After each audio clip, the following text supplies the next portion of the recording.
Thank you. Welcome to our June meeting. We appreciate it. Uh, we'll get the meeting started. And Cheryl, would you like to have the announcements? Certainly. Thanks again for joining the June 9th Board of Housing public meeting. If you're joining, please keep your line on mute unless you're actively providing comment. You can mute and unmute the audio in the Zoom meeting using the little microphone icon in your lower left-hand corner. If you're joining by phone only, you'll need to mute using your phone features. And then it's also, I believe, most phones *6 to toggle mute, unmute, and *9 to raise your hand. You can use your headphones as that can eliminate any echo. And public comments or questions will be accepted by typing into the webinar as well as by unmuting your phone and talking. And if you're joining by conference call only, if you could please email your name, title, and contact information to housing@mt.gov, that would be great. And when you provide public comments, please state your name and spell your last name and your organization so we can capture that for the meeting minutes. And with that, I'll turn it back over to Chair Posey for board member introductions. Thank you very much, Cheryl. From the board member standpoint, I'm Bruce Posey. I am board chair out of Billings. Sheila? We got you on mute still, Sheila. Thank you. Sheila Rice, Great Falls, Vice Chair. Amber? Amber Parrish, Billings Secretary. Jeanette? Jeanette McKee, board member, Hamilton. Richard? Richard Miltenberger out of Helena, Montana. Morning, everybody. Good morning. Rachel is not with us and has been excused for today. And we have a new board member, Ryan. And Ryan, would you like to not only introduce yourself and where you're from, but could you tell us a little bit about yourself? Sure, thank you. My name's Ryan Aiken. I'm in Missoula. I am the Director of Legal Services for the Associated Students of the University of Montana. Kind of wear three hats in this role. I act as in-house counsel for the association. I run a legal clinic for university students. We basically provide free legal services to any University of Montana student with whatever legal issues they may be facing. And I also teach constitutional law in the political science department here. One of the more common issues that we face is, as you can imagine, is students facing housing issues, affordable, safe, clean housing. We deal with that quite a bit. I've been in this role about 2 years now. For the previous decade, I mostly specialized in criminal defense. And a good portion of that was with the Missoula Public Defender's Office, where again, I worked with populations that struggled with housing issues as well. So I'm really excited to be here. From Pittsburgh, Pennsylvania originally, been practicing law about 14 years now, and really happy to get started. Ryan, thank you very much and welcome aboard. Thank you. One last item is that I'd like to thank John for his years of service and for hanging on for the last 6 months while we waited to get Ryan appointed. So thank you very much, John. Having that been said, Cheryl, would you like to introduce the staff, please? Certainly. So Cheryl Cohen, I'm the Executive Director of the board, and I'll just read off the staff as I see them on the screen here. We've got Jessica Michael here in the office with me. We have Julie Flynn, the Community Housing Programs Manager. Jesse Ennis with the Multifamily Allocation Team. Jessica John, Executive Assistant. Jason Hanson, Multifamily Programs Manager. Joe DeFilippis, Operations Manager. Megan Sojourner, Office Manager. Mary Palkovich, Mortgage Servicing Programs Manager. Bruce Brenstall on the Multifamily Allocation Team. Charlie Brown on the Homeownership Team. Jules Ingalls with the Community Housing Team. Ryan Barnes, Multifamily Asset Manager. Ryan Culver, Compliance Supervisor with the Tax Credit Multifamily Team. And I'm continuing to scroll here through. Daniel Bauer, Daily Operations Supervisor with Mortgage Servicing. Kelly Garigula with the Multifamily Allocation Team. Vicki Bauer, Board Accounting and Finance Manager. And I believe I've captured everybody. Is there any board or housing division staff that I missed? Okay, back to you, Chair. Thank you very much. Welcome all the staff as well. Now's the time for public comment on any public matter that is not on the agenda, but is in the jurisdiction of this board. Is there any public comment at this moment?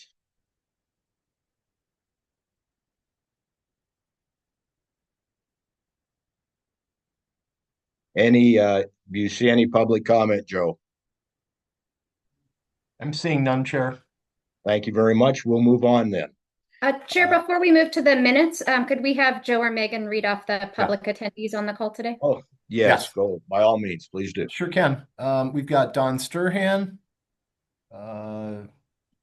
Jim Woollyhand, Aaron Gaudreau, Rosaline Esclava, pardon my pronunciation of that if I mess that up, Angela Getchell, Russ Hill, Drew Page, Mina Chu, Misty Dalkey.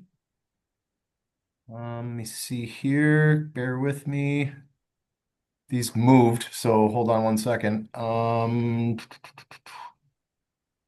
Andy Bolig, Eddie Stars, Larry Phillips, Shane Walk, and it just moved on me again. Cam Hager, Tyler Currents, Larry Phillips,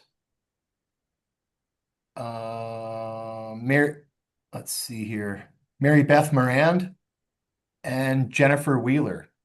Is there anyone else that I had missed from the public or partners? Joe, this is Nathan Billiard, Jackson Murdo and Grant. Nathan, I'm so sorry, buddy. Nathan Billiard with our outside legal counsel for MBOH. And I believe that's it. Okay. Thank you, Joe. And thank you all in the audience for having attended as well. Having all this been taken care of, let's move on to the minutes of the May 13th, 2025 board meeting. Board, this was included in your packet. Do we have any board discussions and or questions regarding these minutes?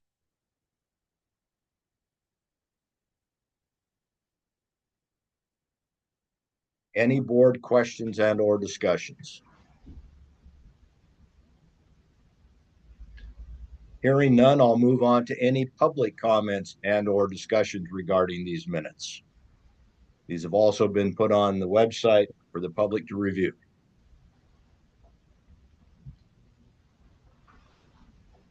Seeing none. Thank you very much, Joe. Seeing none, may I have a motion and second for the approval of the minutes of the May 13th, 2025 board meeting? I would so move. It's been moved. May I have a second? Second. Been moved and seconded. All in favor of the motion, please say aye. Aye. Aye. Aye. All opposed, same sign. Motion carries. Thank you very much. Let's now move on to the finance program and Vicki Bauer.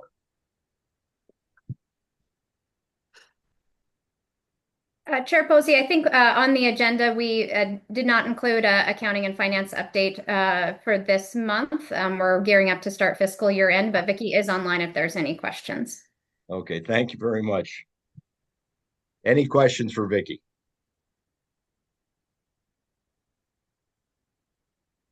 Any board and or public questions for? Hearing none, then let's move on to the home ownership program. We'll turn it over to Jessica and for our first item of business for today. Jessica? First item of business today, Chair, is the approval of a bond resolution number 25-609 SF02_2025B. The attached resolution approves the issuance of fixed or variable rate mortgage revenue bonds in the aggregate principal amount not to exceed $200 million to finance loans or refund previously issued bonds or both. The resolution is written to give MBOH the flexibility to issue one or more issues under any of the three indentures and to refund bonds from any of the three indentures. Historically, single-family mortgage revenue bond resolutions presented to the board have allowed flexibility in one or more issues, but issues have typically been limited to just one.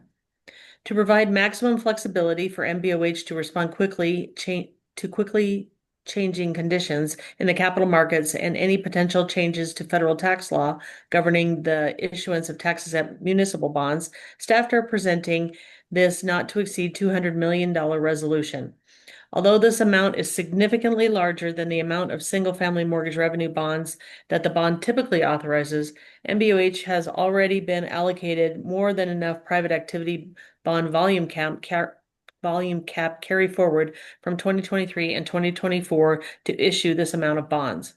We are intending to issue multiple issues under this resolution over the next 1 to 2 years.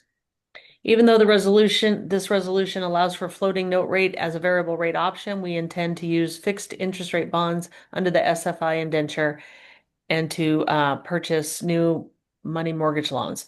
As of May 30th, we had approximately $10 million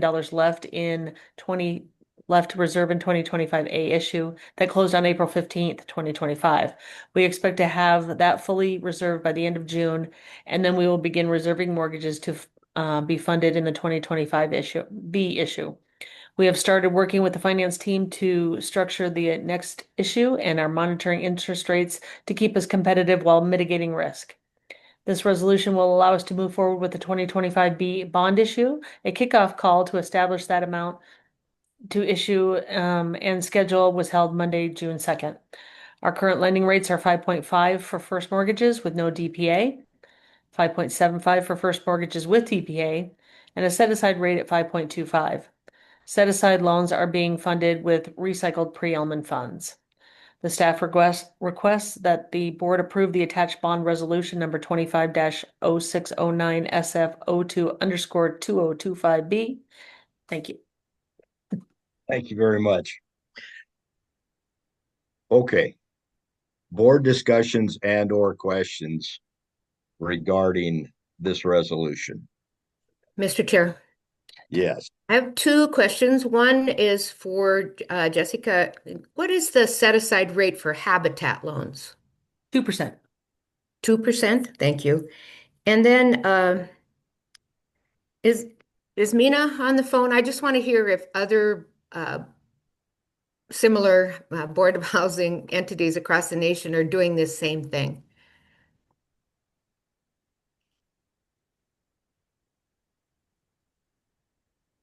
Might be trying to get on. Off mute. I wonder, Vice Chair Rice, if Drew Page, who I know is on, might be able Sure. to respond to that question. That would be fine. Whoever can speak to the issue of this is new and different for us, and I just want to get a feel for the grounding of it. Hey, Sheila, it's Drew. I can tell you that over the past 2 months, we've had a couple of other issuers also adopt larger bond resolutions. Montana, you guys have been one of the few that adopts a bond resolution for each transaction. So the most recent issuer I can tell you about is the Wyoming Finance Authority. They adopt an annual resolution anyway, and they substantially increased the amount of their annual resolution and adopted it about 2 months earlier than they normally would to be in position to be able to issue bonds should any kind of change in federal legislation come out in the next few months. Thank you, Drew. That's very helpful. Do we have other board comments or questions? I do have an update. As of last Friday, we have gone through the last bond. It is completely used, and we had 35 new reservations, 35 new reservations last week alone that hit over $8 million in Thank you. 1 week. And I would add that I think it was the prior 16-week average was something like 4.3 million. So pretty substantial work with our lenders and with the whole team. So awesome job. Other board questions? Well, I have a few. This is a big gulp for me. First off, Drew, what's our risk?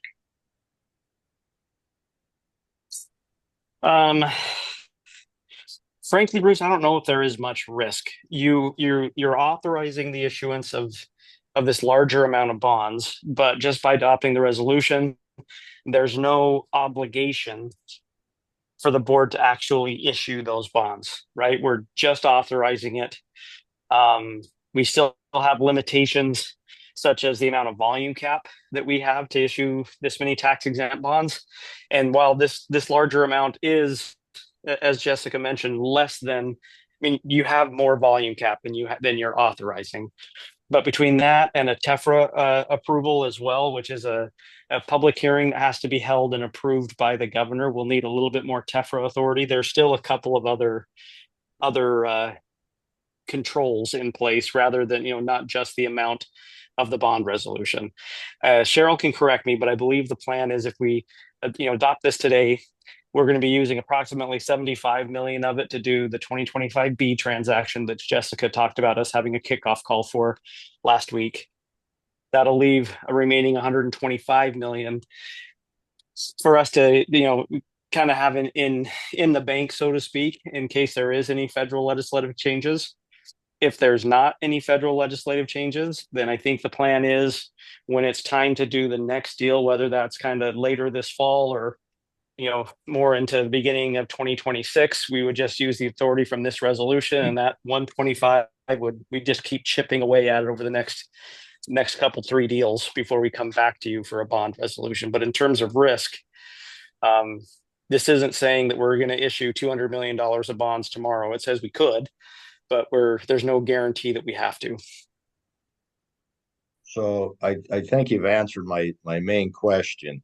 In the past, if we've had a $70 million bond issue, we have gone out and issued the 70 million or whatever we felt was appropriate at that point in time, which is normally the max.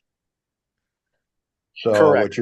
what you're telling me now that, and I just want to clear this up, that if we agree to 200 million, there is still the decision how much gets issued. In this case, 75 is the thought process right now, but we don't have to issue all 200 million, so we're not stuck with interest rate risk. Is that correct? That is correct. The only Okay. instance where we would contemplate issuing all 200 million is if there was a change in the federal law and we had a short period of time before, a change in federal law that would prevent MBOH from issuing bonds on a tax exempt basis, which is the mechanism that gives your borrowers a lower interest rate. If the law were to change and we had a short period of time before that law went into effect where we could issue one more series of bonds, that's the scenario where we'd want to issue all 200 million, structure it in a way to mitigate that interest rate risk the best we can, and have $200 million of tax exempt proceeds to use to continue to make lower rate loans for as long as we could stretch it out and make it work. Short of that scenario, it's business as usual with our $50 to $75 million bond issuances. Okay, so now you've gone to another question I have. So which I sincerely doubt will happen, but let's assume that they do away with the bond issues. I assume if we're going to issue, we have a resolution, but if we're going to issue more bonds, I would hope that this question vote comes back to the board. I don't want them issuing, from my standpoint, I don't want them having the authority to issue another 75 million without board's approval. As the resolution is written, there's authority to issue $200 million in one or more series of bonds.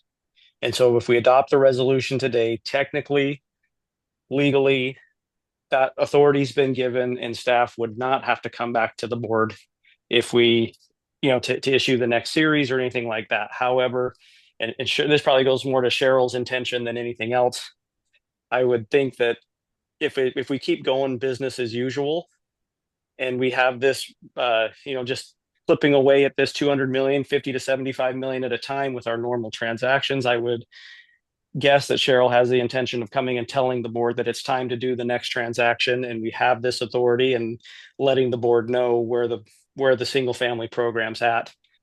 And then on the flip side, if there is a change in federal legislation, which right now in the current form of the big beautiful bill so far, our private activity bonds and all municipal bonds are safe, but there's still some wood for Congress to chop that could change. But if there is the change that we're kind of hedging against, if that occurs, I would also imagine that we would want to come back and tell the board that the change has happened and what the intention is. But to your point, Bruce, there's, as written, this gives staff the authority to issue the bonds without any additional board approval. Thank you. Now, having said that, board members, would you please address how you feel about this? Bruce, before we do that, I'd like to hear from Cheryl. Okay, very good. Thank you, Sheila. Certainly. So as Drew kind of covered, the Board of Housing's historical practice of coming to the board for approval for each bond resolution and then only issuing one bond up to that amount is maybe different than other housing finance agencies where they do an annual resolution or a larger resolution like this. So I think that's one difference historically for the Board of Housing versus others. Before we brought this resolution to the board, we did provide a briefing memo to our governor's office around our approach, and it's kind of similarly worded to some of the language in this resolution. And we gave them a couple of weeks to let us know if they had any questions or concerns about our approach, and they did not express any concerns. So I do want to make sure that board members are familiar with that.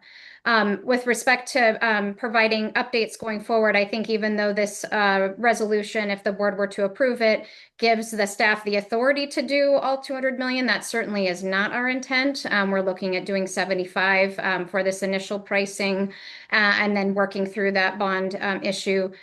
Drew, correct me if I'm wrong, but once we lock in under an issue, we have 18 months to use the proceeds. We've got you on mute, Drew, if you're there. Oh, I'm sorry. Yeah, that's correct. There's some tax rules, but generally we're looking at what we could spend in an 18-month period. So that would be another factor in our conversations with RBC and QTech and the finance team is we don't want to, just because this would give us the ability to do a larger issue if there were some major change in the tax designation for these bonds at the federal level, we wouldn't want to go too high because we also need to make a decision on an issue that is reasonable for us to expend proceeds within that 18-month time period. So what I would be happy to commit to with the board is to provide continual updates on where we're at with lending and reservations and to make sure you guys are fully informed when we go and prepare to do the, if it's a 2025C or a 2026A that would come out of this issue as well, or this resolution. Okay. Sheila? Well, I think I'm going to vote in favor of this resolution. I understand the points that you brought up, Bruce, and this is when I love your background and you can bring these kinds of things to the fore. But I believe we live in rapidly changing times, and I'm just given the history we have with Bond Council and RBC and all of the other players in a bond issuance, I think I'm happy to provide this authority to the staff of the board itself with the idea that Cheryl just committed to continual updates on it. Okay, thank you. Other board comments? Yeah, this is Jeanette. I'm in total agreement with moving forward with this different manner of what we're doing. I think it is our responsibility as a board for the State Board of Housing to look forward and not just sit and wait for maybe whatever may happen. I think this is a looking forward step to help the people in the state of Montana continually for the next years be able to monitorize and do things that if we don't, we might not be able to do. I'm 100% in favor of this. Other board comments? And Chair Posey, this is Richard. I as a relative newcomer to the board, I'm a little perplexed over this. It seems like a diminution of board discretion, an increase in staff discretion, which I guess most other boards I've been on are quarterly boards, so there's a need to have that kind of staff discretion in the interest of efficiency. But we get together pretty often. I'm just curious what this is. I don't see how this is solving anything. I've found the board and staff to work together really well. I don't think that there's necessarily I don't foresee a problem if we approve this motion and devolve some of this authority. At the same time, it gives me a little bit of unease. So I just wanted to be honest about that. But I'm curious what other board members have to say. Other board members, please chime in.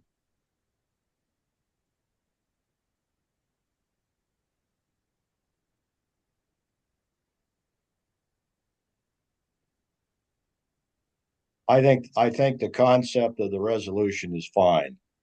I do not think it's fiduciary responsible of our part to give the authority directly back to the staff. I think we should, and my concern is Cheryl dies tomorrow and her word is no longer any good. She's not here. It's as simple as that. I do not believe this is necessary, to be honest with you, but I have no problem with it. The council has decided to hedge our bet. That's fine. But to leave this all back in the hands of the staff without us having the authority to say yes or no, I do not think is correct. I'm fine with the resolution, but I believe that it should be amended to give the authority for the next issue to get back to the board. This is Jeanette. I definitely will not vote for that. If we don't support our staff and Cheryl, I have no idea what we're doing here. So I think go ahead, Amber. Can I ask a question of Cheryl? I was just curious, in board history, I mean, how many times has the board voted down a bond resolution? That's hard for you to answer, but I mean, I don't feel like that's a frequent issue. I feel like once the staff presents them, we generally approve them. So I guess going through the motions of just having the board approval is no different than us just saying now that, we trust our staff to do this. So Cheryl, again, you probably don't have the full history on it, but I don't recall us ever voting down a request. I'm also, and my tenure is from late 2018, but I'm not familiar of an occasion where the board hasn't approved a single family resolution. I think, this is an unusual one, and we acknowledge that. I think the situation that happened in the lead up to the 2017 Job Cuts and Tax Act was alarming, and that situation changed pretty rapidly when the draft came out and removed the tax exemption of these bonds wholesale. And so this is really kind of us taking the feedback from our subject matter experts and council with QTech and RBC and others to say, we just want to hedge our bets against something that may happen or may not happen, but we don't want to be caught flat-footed if something were to happen the way it did in 2017. Even though it changed and wasn't finally in the bill, it sure caught our entire industry off guard. So I hope that the board understands the rationale for this. I certainly understand Chair Posey's comments about not wanting this type of situation to set precedent, so that, perhaps what I'm hearing from the board is, unlike other housing finance agencies that maybe go to the board with a very large annual resolution that then they chip away at over the year. It sounds like our board has a preference to approve the bonds on an individual basis, which we certainly commit to doing going forward. This particular resolution is just a little bit different. And again, it's to try to reduce our risk in the event of federal legislative changes that impact the tax exempt status of the bonds. Other board comments or questions? Thank you, Cheryl. Do we have any public comments and or questions regarding this issue?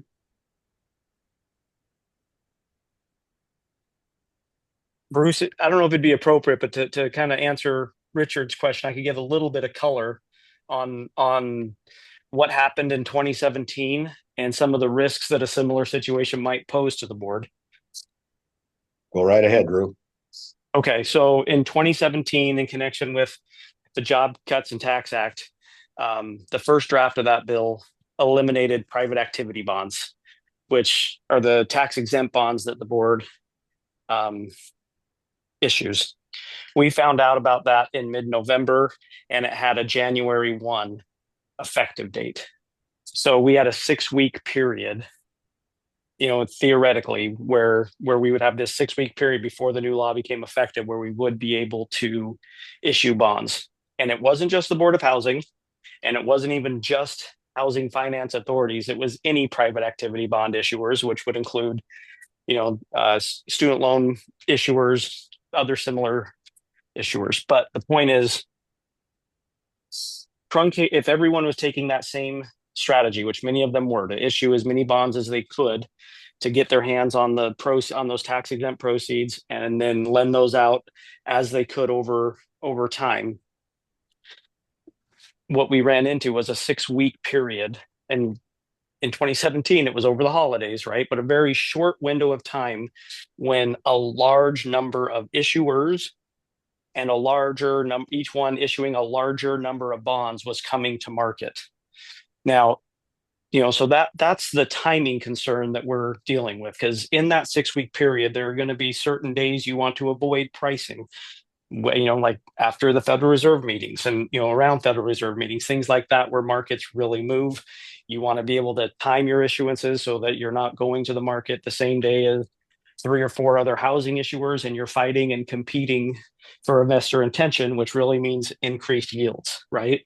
So what we were shooting for here was, in the event we were in a similar situation with a very compressed time frame, window of time when we could issue the bonds, having this piece of the puzzle done, so we didn't have to schedule another board meeting and line up schedules in order to get the resolution adopted, so that we could take advantage of as many of those pricing days as we could. You would be set and ready to go to mitigate the risk of having to manage, a higher cost of funds for this bigger bond issuance. Okay, thank you, Drew. Thank you, Drew. Do we have any other public comments? Question for Nathan, if I may, Mr. Chair. Go ahead, Richard. Yeah, I know it's with monthly meetings, it's unusual to have a special meeting, need for a special meeting, but what is the limitation? How much notice would we appropriately give to notice a public meeting between normal meetings, a special meeting? Yeah, so there's a state law minimum for any public meeting. It's actually an attorney general opinion. The law is reasonable notice. There's a state attorney general opinion from when former Justice McGrath was attorney general, where he said that 48 hours is per se reasonable. Sometimes you could have a really exigent circumstance that would justify having a special meeting, in a shorter time frame than that. But you have to get it posted and up, and it takes the time just to develop the agenda and post it. But the attorney general opinion that local government and state executive branch agencies go by is that the 48-hour is the go-to minimum unless exigent circumstances would require less. Thank you, Nathan. Thank you, Richard. Nathan, other board questions? Other public questions or comments? Hearing none, then may I have a motion for approval of the single family bond resolution 250609? And a second, please. This is Jeanette. I move approval of the staff request that the board approve the attached bond resolution. May I have a second? Second. It's been moved and seconded. All in favor, please say aye. Aye. Aye. Aye. All opposed, same sign. Chairman votes nay. Thank you very much. Appreciate the conversation, all the input. Let's move back to Jessica and Habitat. Next item on my list is the Habitat Set Aside request. The State of Montana Habitat for Humanity affiliates request for an annual allocation of set aside funds each fiscal year. At the end of fiscal year, June 30th, any unused portion of the allocation expires. In July of 2024, the board approves $2,955,000 set aside allocation for Habitat affiliates. As of May 30th, 2025, with loans in process, Habitat affiliates used $2,549,611 as reflected in the table below, leaving a balance of $405,389 that will expire June 30th, 2025. Board staff convened a meeting with Habitat for Humanity affiliates on April 23rd, 2025 to discuss their programs and any potential changes on the horizon, new development opportunities, and how MBOH can best partner with the Habitat for Humanity affiliates going forward. Bill Bean, Executive Director of Habitat for Humanity of Ravalli County and Board Liaison, has requested set aside funds for fiscal year 2026 in the amount of $2,257,000 with an expiration date of June 30th, 2026. Staff has determined these are adequate funds available and requests the board to approve this set aside allocation. Thank you. Any board comments or questions regarding this set aside? Jessica, what was the amount? Yeah, I think you switched a number there. $2,257,000? It The says proposal says 415. 215 or 2,415. Yeah, I did change, and just John's changed it on the agenda, I thought. Wasn't this the? It was, as Ravalli County came back and said that they wanted $450,000. So just give me the number again, then we can change the motion appropriately. Sorry, Two- $2,257,000. That's less than what's in the proposal, it is. $2,415,000. It's in the proposal. Is in the proposal. So what I have is $240,000 for Helena, $575,000 for Missoula, $454,000 for Flathead, $538,000 for Billings, and $450,000. That was last year. That was last year. Sorry. I apologize. It's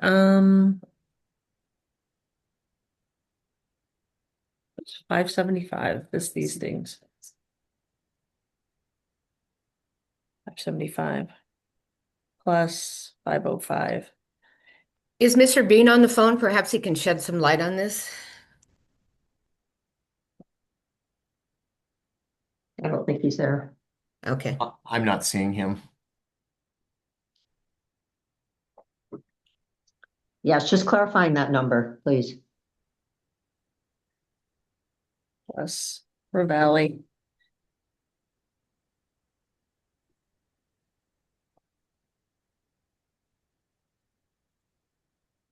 That's 2,072,000.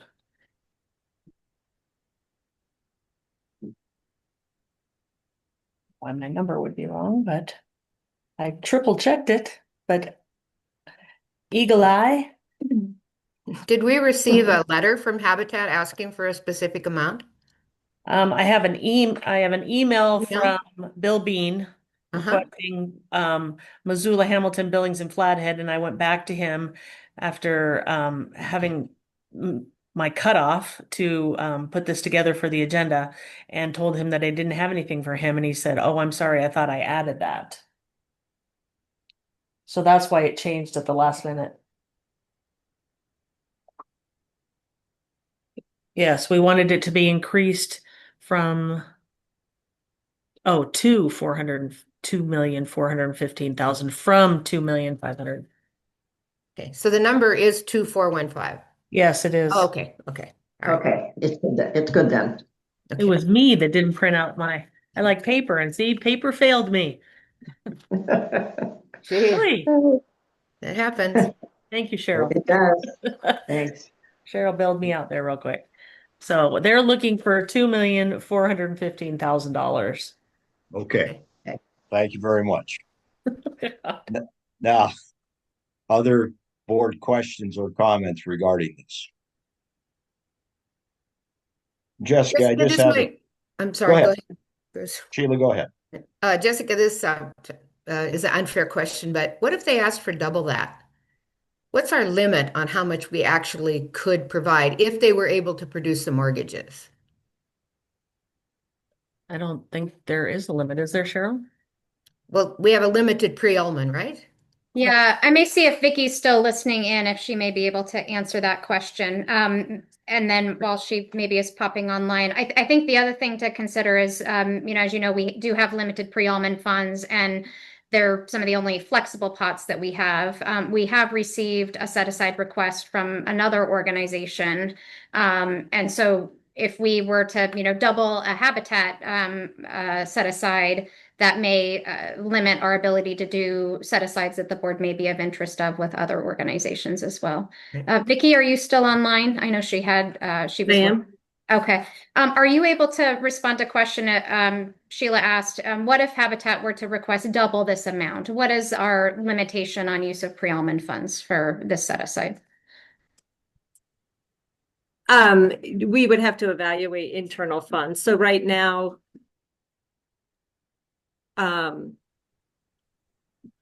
the source of funds being used are pre-Ullman, which we have enough to cover this $2.4 million request. If it was doubled, we'd have to analyze whether we have enough pre-Ullman, and if we didn't have enough pre-Ullman, there are other funds like special reserve, and some combined revenue that could potentially be utilized to fund those Habitat loans. Thank you. I want to declare here that I'm president of Trust Montana and the board of directors of Trust Montana Statewide Land Trust. And Trust Montana is, I believe, is asked for or is in the process of asking for a set aside, not necessarily at the 2% rate, but at the all other set aside rate for all land trust homes in Montana. And we currently have 2 land trusts that do qualify under set aside that have been approved, but it doesn't automatically apply to all land trust homes in Montana. So I'm just curious at how much money and how flexible they are. My little sermon. Go ahead, Vicky. Sorry, I'm sorry, Sheila. So when we talk about set asides and we talk about the requests that come in, they are, it all is like interest rate dependent. So this set aside specifically for Habitat comes out of a specific pool of money that allows for a 2% rate. We have enough room in this source of funds to allow for a 2% rate. Like our regular set aside loans right now, they're actually coming out of the regular bond issue. So the 5.25% rate, which is what the CLTs set aside would come out of, and what our Home Start set aside and the other set asides listed on the dashboard, the majority of them come out of regular bond financing. And so then what happens with that is, as we're structuring a bond deal, we look at the various rates that are going to be funded out of that bond deal to determine, how much of each rate can be funded as we structure that bond deal. Thank you, Vicki. I really appreciate that. And I think especially for the newer board members to understand that we have flexibility of rates for specific classes of home ownership. I'm very interested in providing community land trust homes with a lower interest rate, even perhaps below 5.25, because of the permanency of the subsidy. Once a land trust home is a land trust home, it's permanently affordable every time that house is sold. So I just want to make that sermon net here and let this one go. I'm happy with Habitat, and many Habitat homes are land trust homes. They've figured that out, that you can make these houses permanently affordable if you put them on land trust land. So with that, I'm going to say I am happy with this and I'm going to vote for it. I just wanted to explore a little bit further the options for land trusts. Thank you for your letting me take the time during this resolution. Oh, that's fine. Thank you, Sheila. Other board questions? I just This have is one. Go ahead.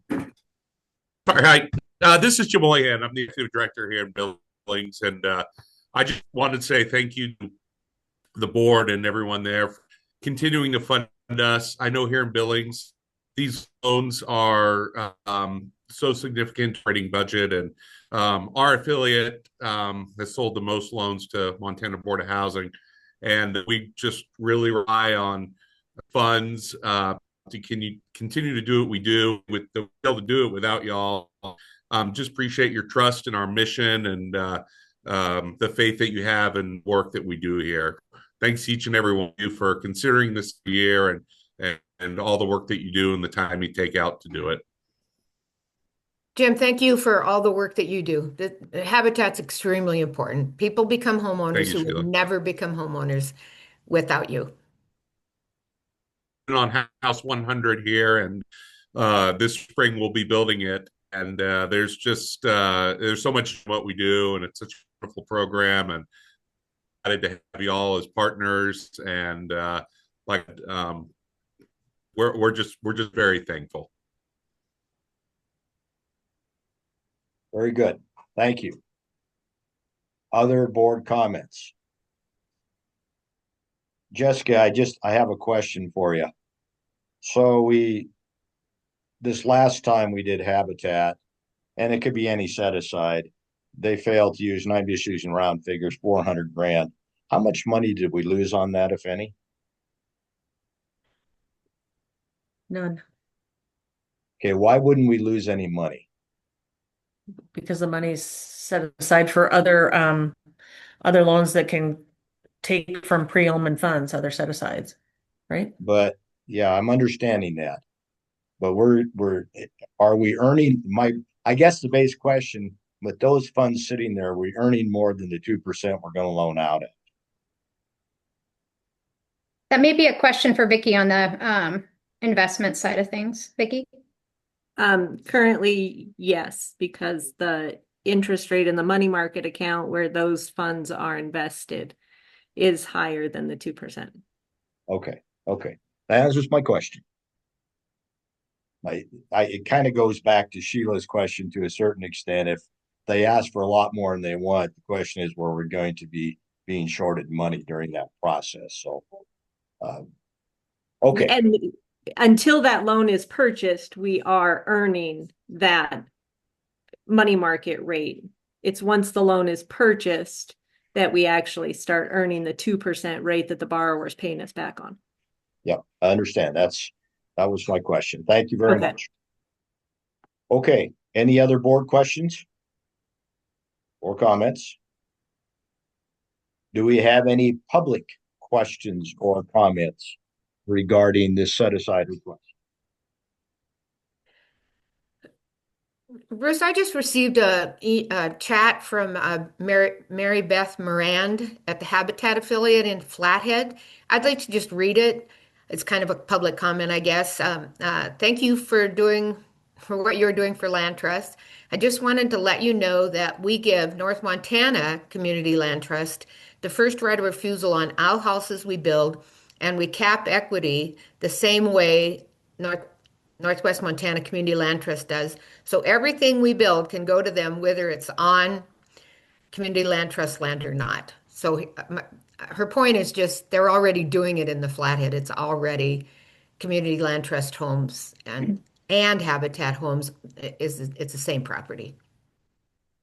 Okay, very good. Thank you for informing us of that, Sheila.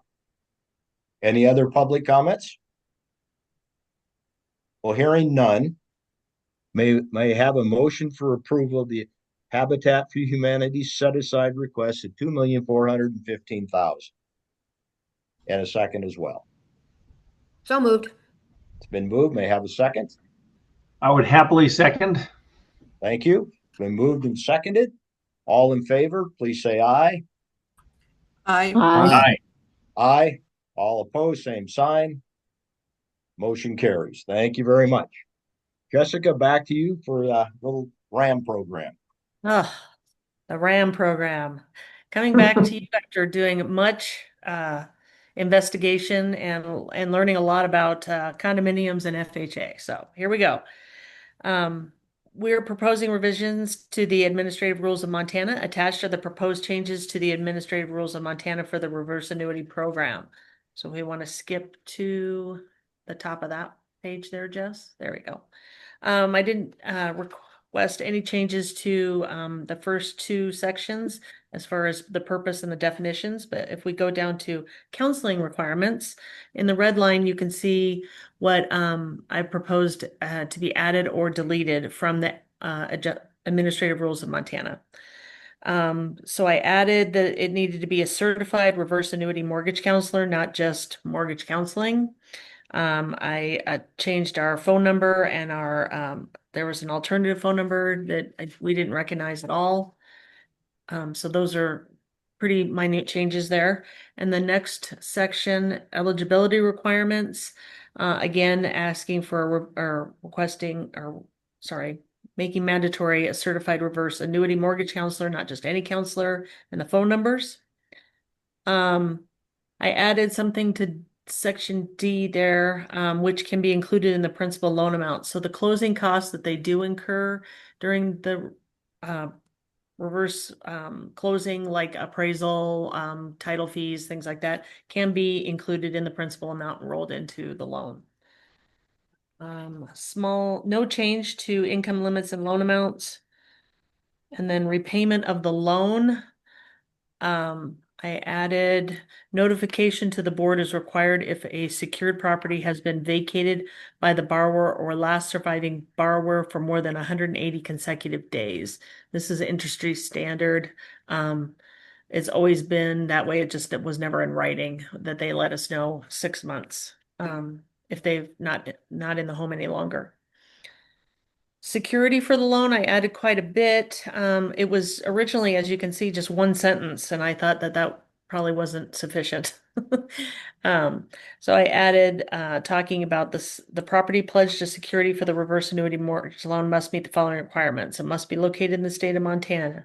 It must be owner occupied. A single family residence, including townhomes and condominiums. No manufactured homes, and the must meet FHA appraisal standards.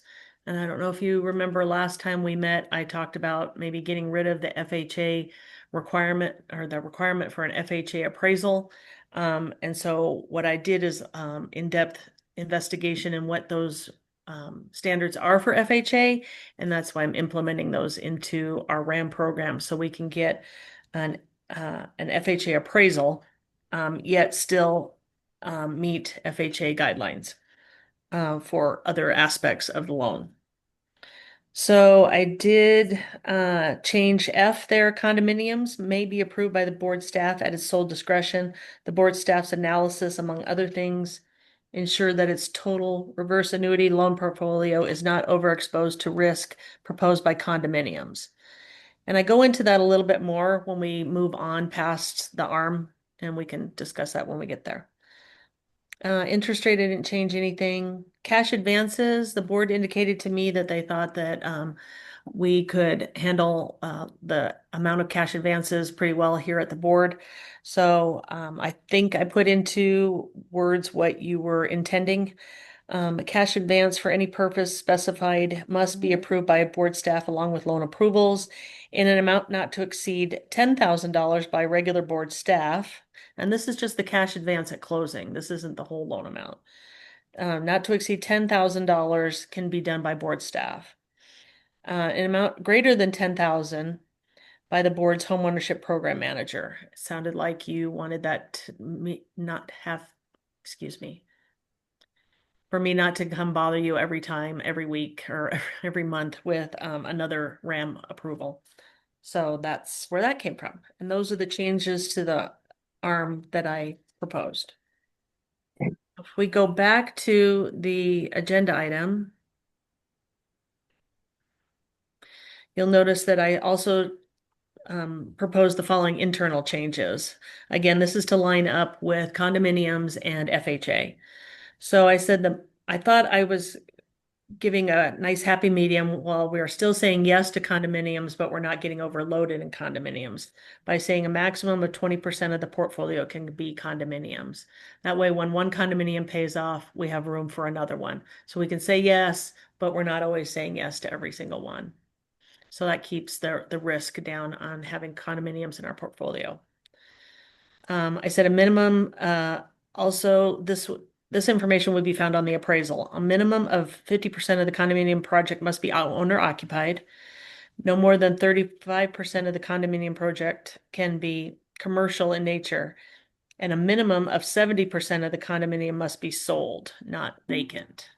So this information again is found on the appraisal. It aligns with FHA without saying that it has to be an FHA approved condominium, which as we've discussed before is only 7 in the state of Montana.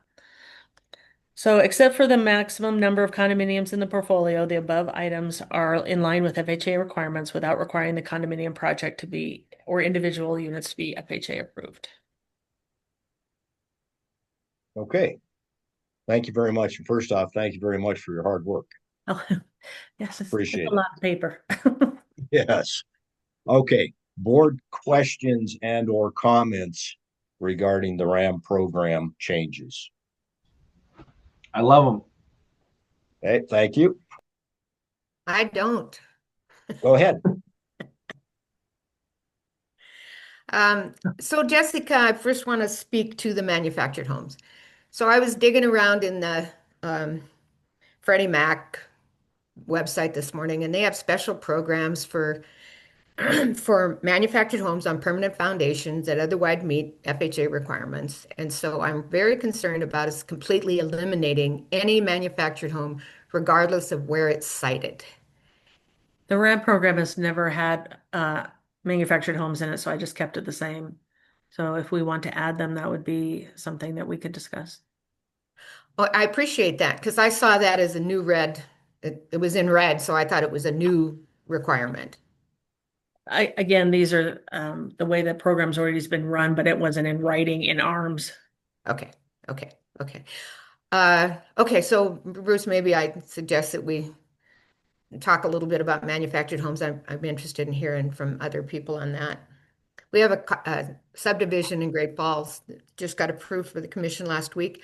100% manufactured homes because the price points are so much more reasonable. Permanent foundations, FHA sticker, I mean a HUD sticker, I mean all the requirements, and they do qualify for conventional financing. It's taken the industry 25 years or so to get there, but I just want to have that discussion. Should we just eliminate manufactured homes regardless of their value, siding, quality, foundation? Okay. Do we have board comments relative to what Sheila is speaking about?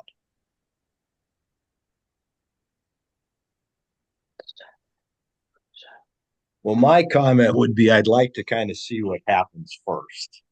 Having gone through a lot of cycles, not if we crash, when we crash next, because we will.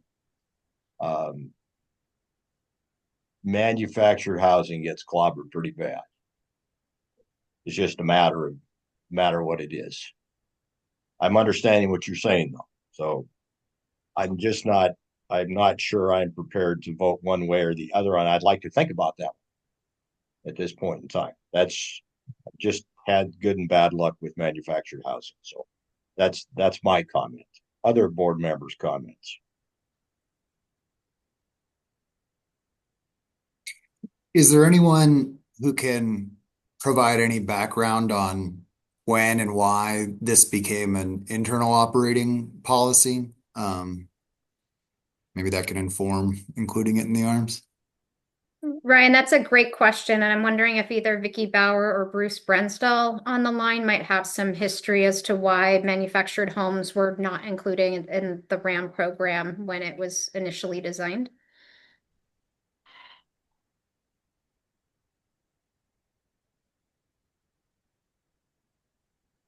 Vicky or Bruce? Yeah, sure. Sorry.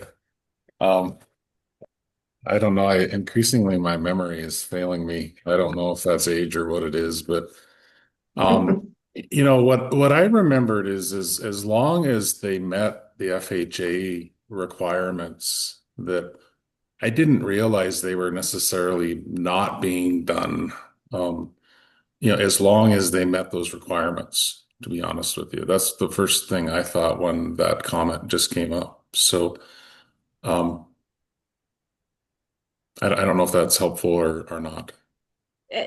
As I went through the board minutes, when we've had some internal discussions around the RAM program, they have been excluded. And I think that the concern is the value of the manufactured home, and the condition of the manufactured home when you talk about some of the elderly folks that get the RAM loans.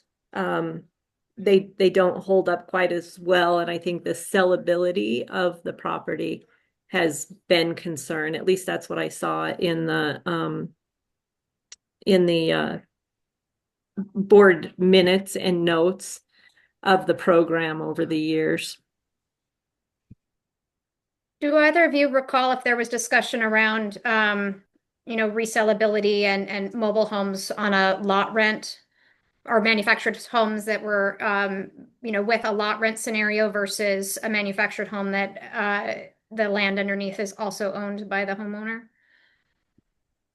No, because you have to be able to place a mortgage, which it has to be affixed to a permanent foundation. Yeah, we've never allowed that. Okay.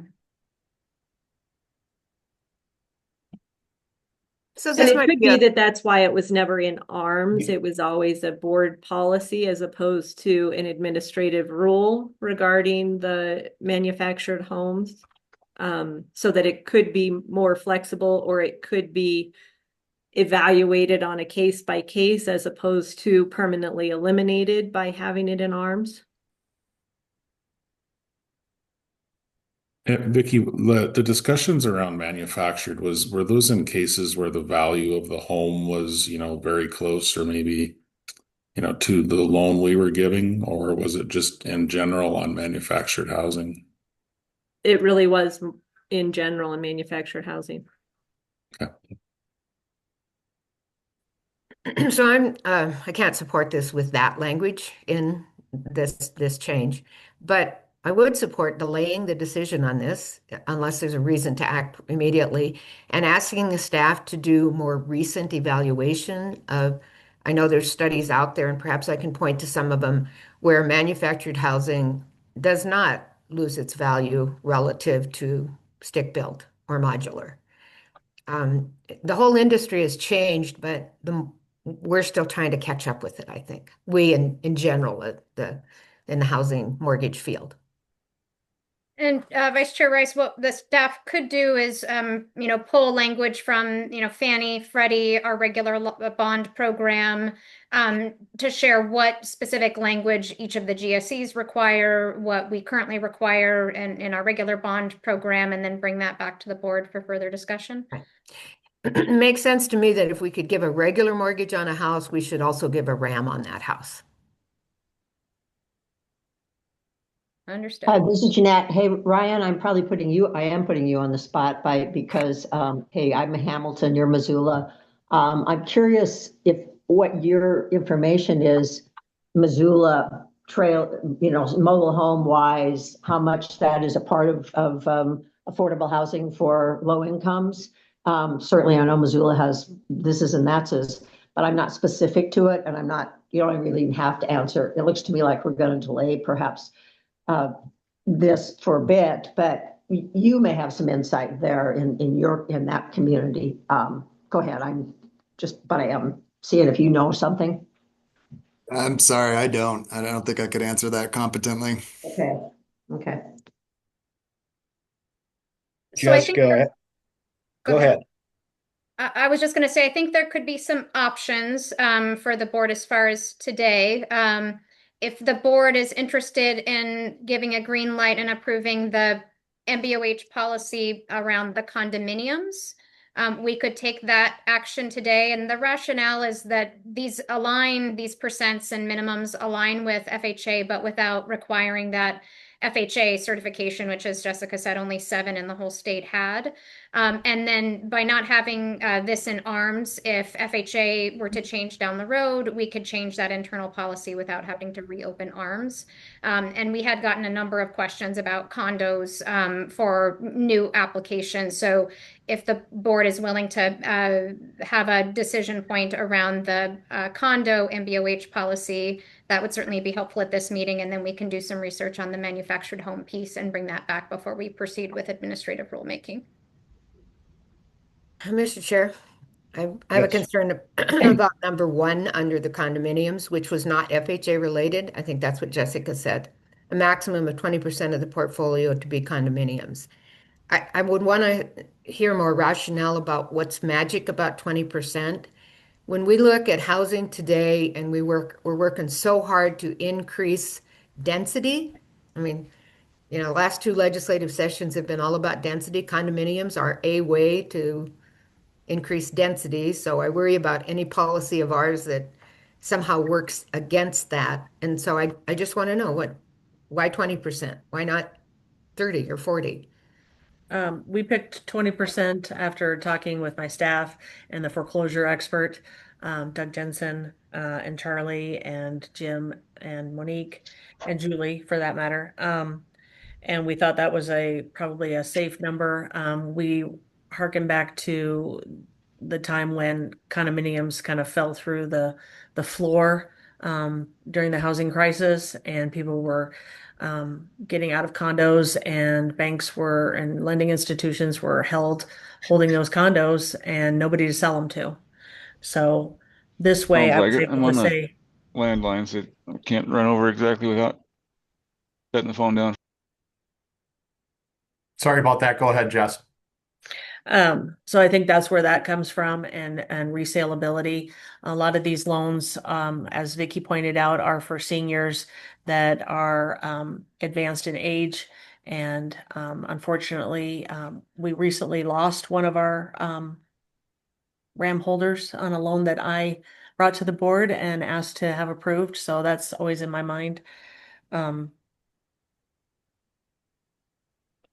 I think that's where that comes from, just to make sure that the board is protected as far as condominiums go, and not losing anything when we have to foreclose or we have to, unfortunately, take a sale on one of these.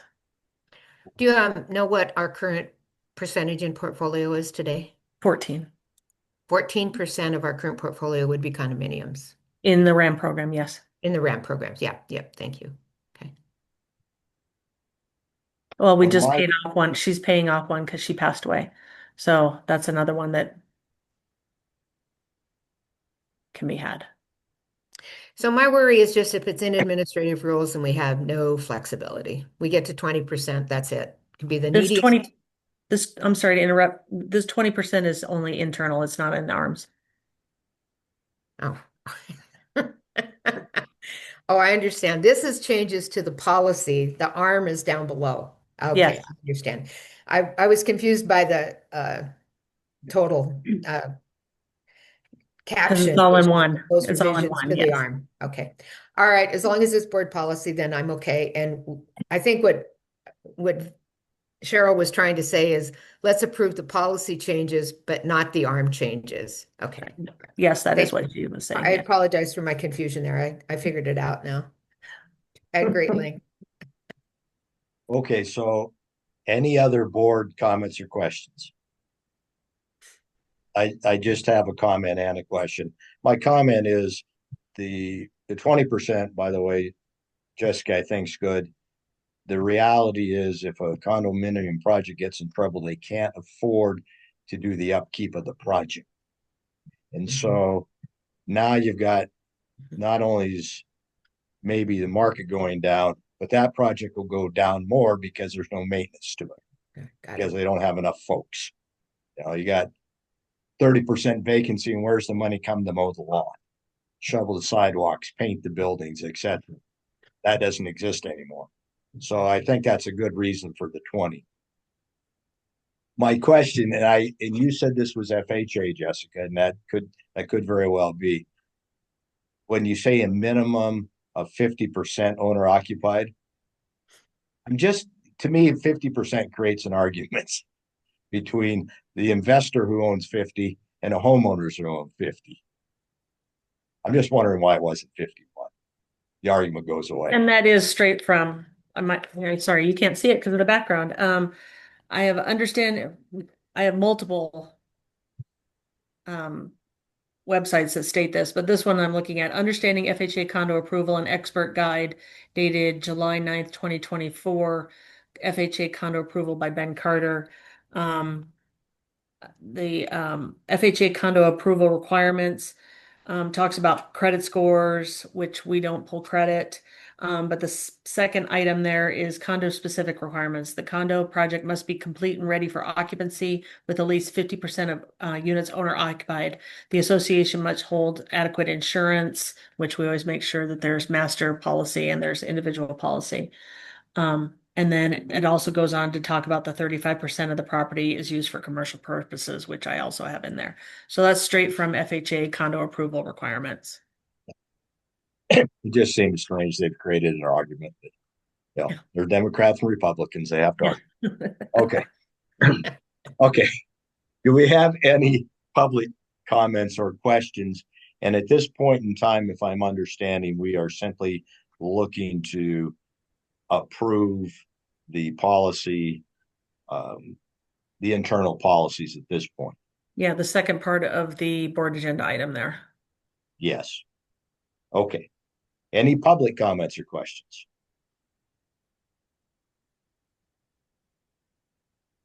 Well, hearing none, may I have a motion for not the proposed revisions to the administrative rules, but the proposed changes to the condominium requirements as laid out here by the staff?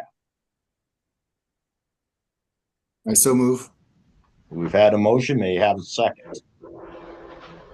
Second, Jeanette. It's been moved and seconded. And these changes would be the 20% maximum, the 50% minimum, the 35%, and the 70% is what we're looking at. For condos only. For condos only. That is correct. Any questions on that motion at all? Okay. All in favor, please say aye. Aye. Aye. Aye. Opposed, same sign. Okay, motion carries. Thank you very much. All right, Jessica, I guess it's up to you and the program update. It's the Jessica show today. So I just have the dashboard, excuse me. I did, as you can see, we have 69 reservations in May. That's increasing. Like I said, just last week alone, we had 35 in 1 week. So this is before I knew that. It was an increase of about 5 million versus the month before. The loans purchased increased by 11 of another 3 million. So increased by 3.3 million, and those are loans purchased by Idaho. You'll notice I found that interesting. The set aside for Habitat, since we were talking about Habitat today, they had $1.1 million reserved in May. So Habitat's doing good work out there. Not much else to point out. The portfolio is coming down, as we know, because we're selling loans to Idaho. The weighted interest rate is coming up a little bit because we're getting more loans above 4. RAM is still holding strong at about 1 or 2 requests a month, so that's good. And delinquency and foreclosure rates are also holding steady at 3.57 for total delinquencies. And I think Mary's going to talk more about delinquencies in her dashboard. So are there any questions? Do we have any board questions for Jessica regarding this report? I just have one question.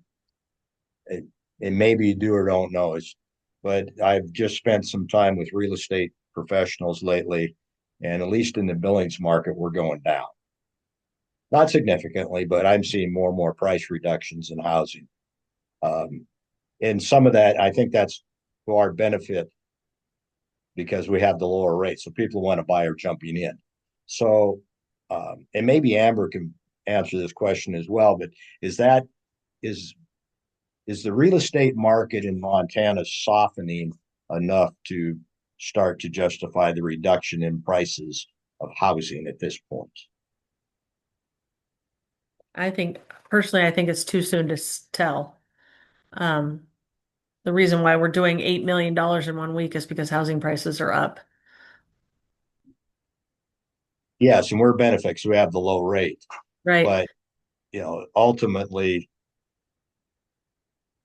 are we seeing this everywhere? And Amber, do you have any thoughts on that?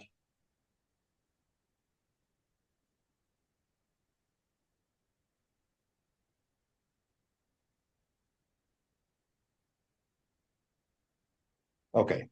Amber may or may not still be on. We just a question. Yeah, this is Jeanette. Just speaking for Western Montana, and Ryan can weigh in. Our prices are not catapulting at all. They're extremely high, and both in the Bitterroot and, as I understand, Missoula, Kalispell areas. Sorry, Bruce, I had to step away from my desk for a second, and I think I missed something. Well, when I was speaking to Billings professional real estate people as of late, so I'm only talking the Billings market, they're telling me that the market's soft, prices are reducing. Again, it's not significant, but that's just the general comments. Do you know if that's a trend all over the state? I don't think that is.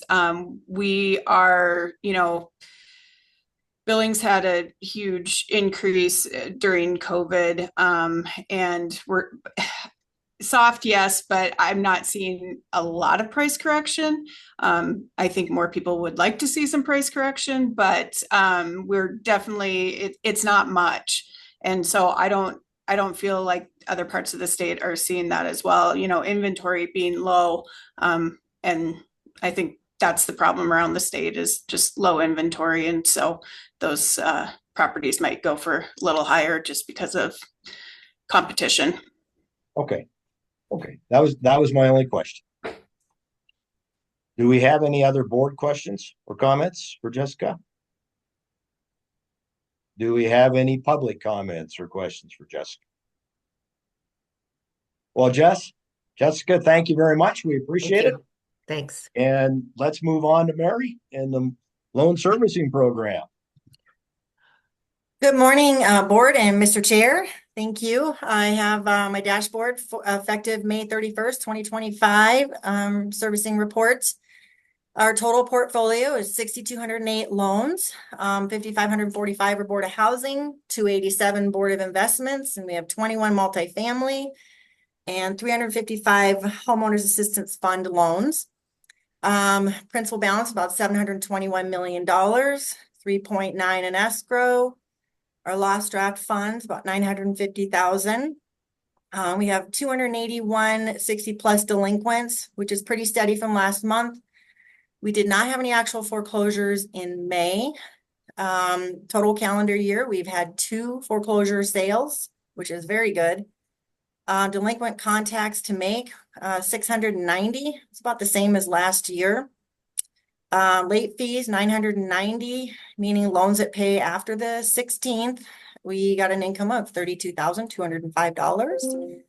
Payoffs, we had 39 this last month, and we've had 2 new loans. As far as active financial packets, we have 3 out there where we are working with the borrowers and helping them afford their home. Repayment special forbearances, we have 2. We also have 1 partial claim pending. We have 6 loans that are in Chapter 13 bankruptcy. We have 10 preservation properties and 1 real estate owned property. And then I do have a little addition to my dashboard, a discussion of foreclosures and For the month of May, we had foreclosures initiated prior to May is 35. And out of those 35, there are 19 actual sales scheduled. And then the PMI or loan type, 23 of them are FHA. We have 2 that are VA and 9 are RD. And then we have 1 that's an other loan type.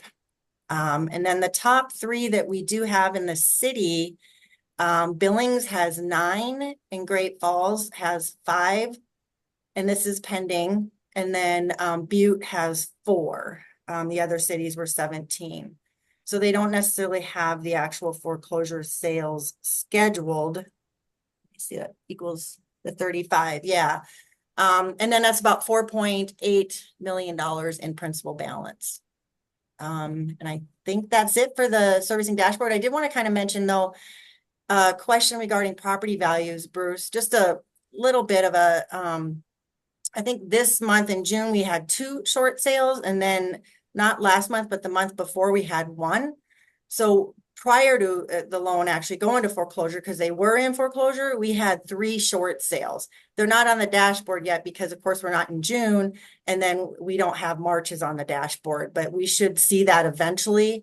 But I am seeing that projected for the rest of this year, we may have some more short sales because the property values are still pretty high.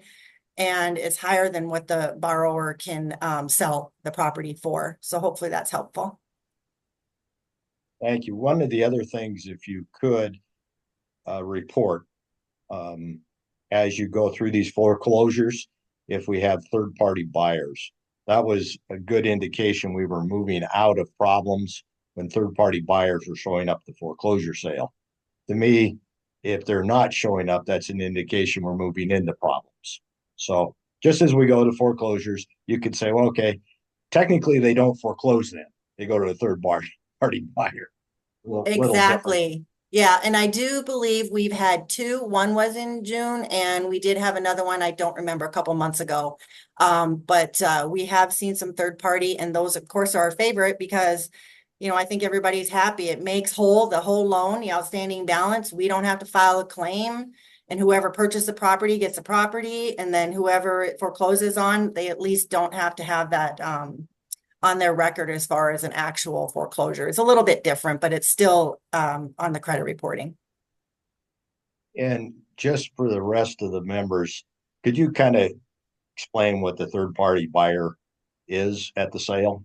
Yes, I mean, it actually does go to sale at the attorney's office, but at the sale, there is an opening bid. And depending on whether it's a VA, FHA, or RD, there is a formula for that bid. And there is a third party person there. There might be 2, 3, 4. It all depends. And they'll do the opening bid first, and then a third party will come in and you know, go maybe $1 higher or $1,000 higher. It just all depends. And there's basically bidding around the table. It's all written down from the attorney. And at the last bid, it's pretty much written down. That's solid. That's what the property goes for. And then we actually get the check sent to us and all the paperwork and who owns the property. And then we start the internal process. But that's pretty much how it works. Okay. Thank you. Curious to see how many third-party buyers we have going forward. I'll have that next time. Thank you. Thank you. Other questions for Mary? Or comments? Okay. Do we have any public questions or comments for Mary? Well, Mary, thank you very much. We'll move on. Jason, multifamily. Thank you, Mr. Chair. Today we have a bond resolution in front of us for located in Bozeman. It's Gold Spur at Urban Farm. It's 145 units. It's a mix of 2, 3, and 4 bedrooms. New construction costing just under $360,000 per unit. This is with Roars Affordable.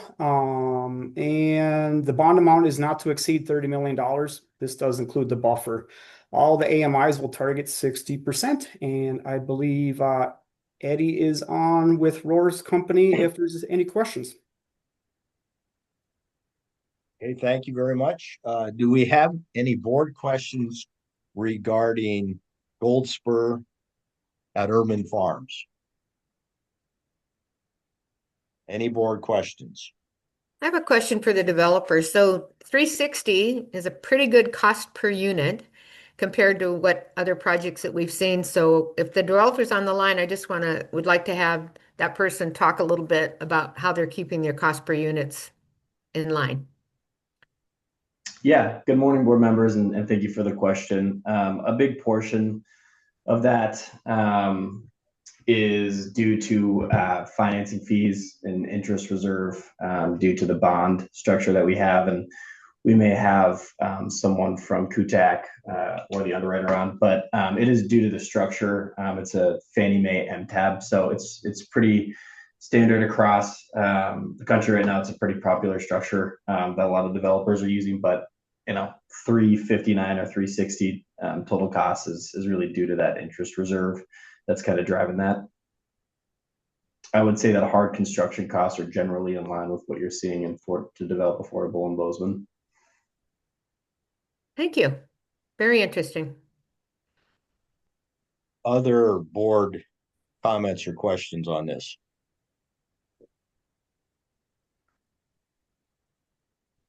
Do we have any public comments or questions on Urban Farm?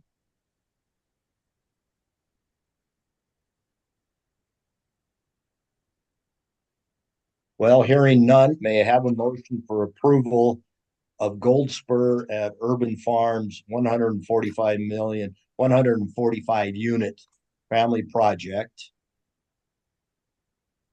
in the in the amount of $30 million. May I have a motion and a second, please? So moved. It has been moved. May I have a second? Second. It's been moved and seconded for the approval of bond resolution 250609 MF05 in the amount of $30 million for Gold Spur at Urban Farm. All in favor, please say aye. Aye. Aye. Aye. Opposed, same sign. Motion carries. Jason, back to you. Thank you, Mr. Chair. The second bond resolution is Centennial Village Apartments in Great Falls. This one was, I think it was approved just in April.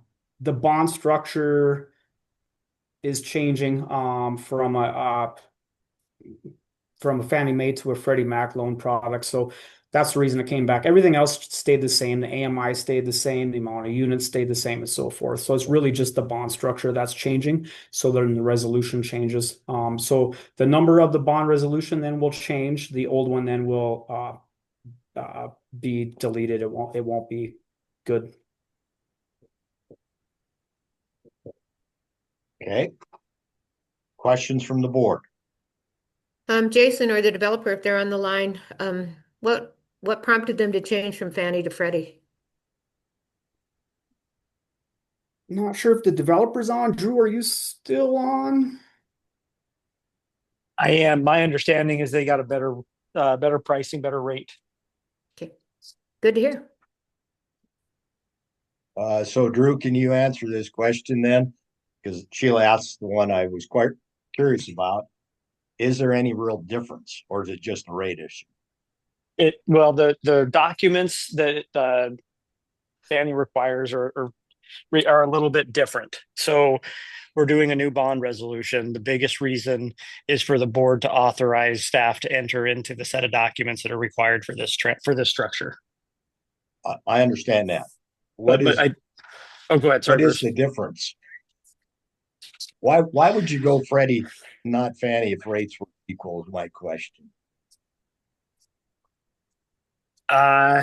If rates were equal, I don't know if there is a huge difference. My understanding is that the pricing was better with one versus the other this time. Okay. For this project. I was just curious. Other board questions and or comments? Do we have any public questions or comments?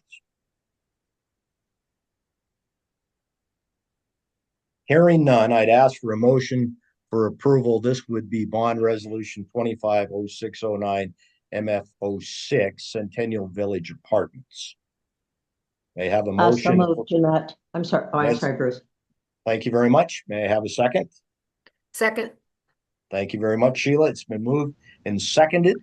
All in favor, please say aye. Aye. Aye. Aye. Opposed, same sign. Motion carries. Jason, back to you for the update. Today, we don't actually have an update today. It's still with the same numbers as last month. We'll have a different update for July. Okay. Jason, thank you very much. Thank you. So we'll move on, and as is typical, Joe, are you going to lead off? Sure. Sounds good. Thank you, Chair Posey. The next board meeting is going to be held that second Tuesday in July, Monday the 14th at 8:30, and again via Zoom. Some board opportunities, or one board opportunity coming up, is our annual NCSHA annual conference and showplace. That's going to be in New Orleans this year, October 4th through 7th. The registration is not yet open, but when it does open up, we would strongly suggest that board members attend this. A lot of good things happening at the NCSHA annual. It brings together the HFA executive directors, staff, board members, and their industry partners to explore solutions to the affordable housing community's toughest, fast-moving challenges. So if you are interested in attending, please email Jess John or Cheryl Cohen as well. And as soon as we get the agenda from NCSHA, we'll post that in the near future on our dashboard too, to let you know what breakout sessions and everything are happening there. Contracts and procurement, just one contract right now, and that one I did state it was Eide Bailly, and it was for the GASB financial reporting for MBOH. That one was executed last week, so that one is completed. And just a staffing update here, Zentra Adams, she was our loan and bond specialist with Servicing's Lost MIT team. She had resigned, and so she had left us last Friday, so we are actively recruiting for her position moving forward. So that was short and sweet. That's all I have for the ops dashboard, and I can hand it over to Cheryl for the rest of the updates, unless anyone has any questions. Do we have any board questions for Joe? Do we have any public questions for Joe? Seeing none. Okay, thank you very much, Cheryl. All right, so update on the ARPA Homeowner Assistance Fund. As of close to the end of last month, nearly 3,000 applications have been submitted, and the Homeowner Assistance Fund staff have paid over $17 million in total through all statewide program applications, and they're working diligently to clear the backlog of the home repairs program applications.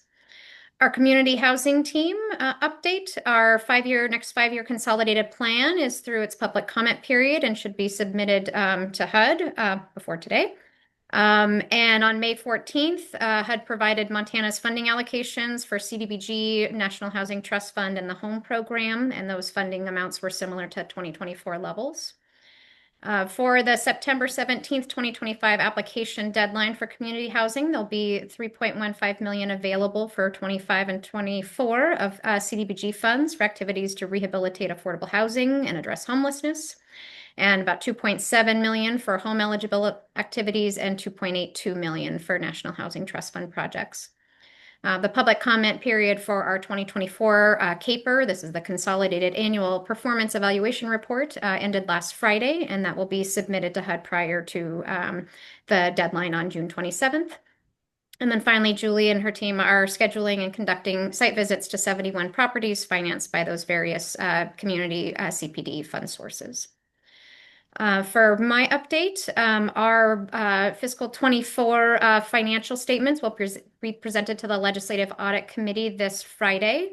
Myself and Vicki will attend in person, and then Tara, a CPA at our partner with Eide Bailly that worked on the financial statements, will participate virtually.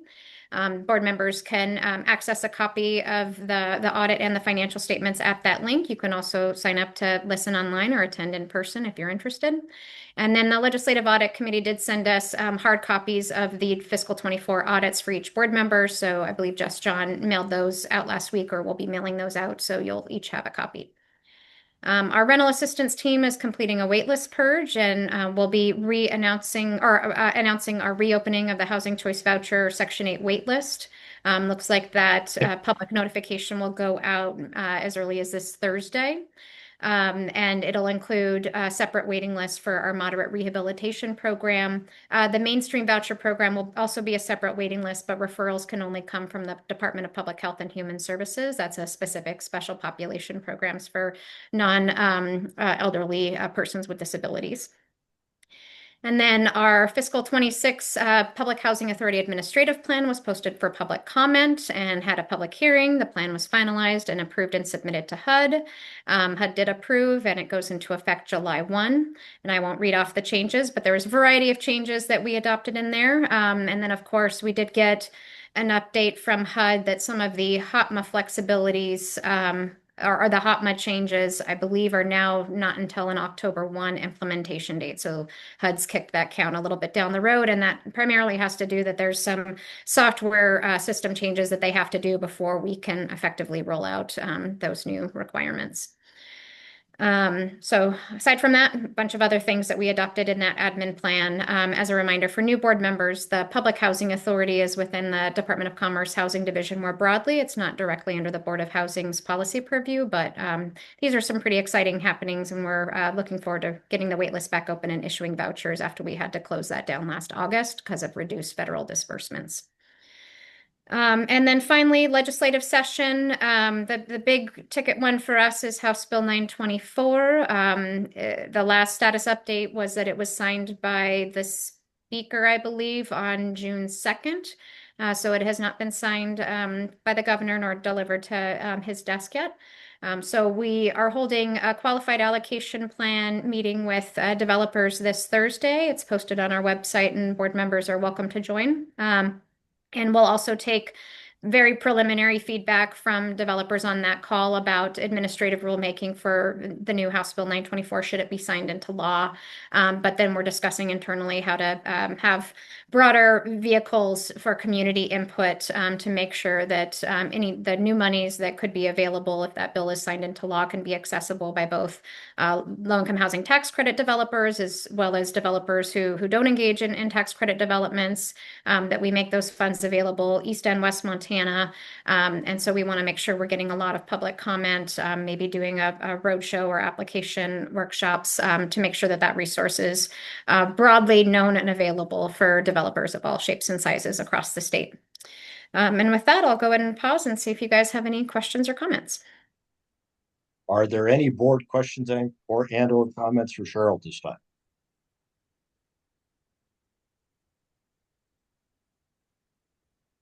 Are there any public questions or comments for Cheryl?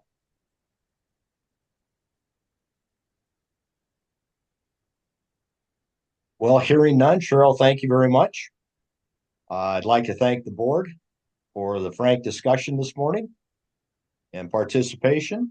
I again would like to welcome Ryan and thank him for his agreeing to join the board. And once again, I'd also like to thank John for his tenure on the board. If there's nothing else, we stand adjourned, and we will see you come July the 14th. All right. Thanks, Thank you everybody. very much. Have a great day.